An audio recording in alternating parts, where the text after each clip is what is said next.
Sveiki, aš esu Simonas Doda, svarbių klientų vadybininkas iš Ajax. Šiandien jums papasakosiu apie Ajax lauko judesių jutiklį su kamera Motion Cam Outdoor. Kas tai yra? Tai yra 2 per sensorių technologija apsauganti teritoriją iki 15 metrų atstumu 90 laipsnių kampu.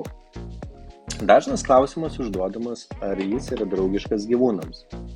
Taip, katės, šunys nesukels alarmo, jeigu lauko judesių jutiklis bus sumontuotas tinkamai nuo 0,8 iki 1,3 metrų aukštyje.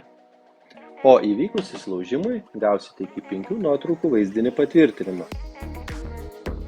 Taip pat įdiegta antimasinė technologija nedelsiant informuos, jei jutiklis bus uždengtas ar uždažytas. Jutiklis yra atsparus lauko sąlygom ir gali būti montuojamas net iki 1,7 km atstumu nuo centralės. Baterijų tarnavimo laikas net iki 3 metų. Lengvas montavimas, užtikrintas saugumas.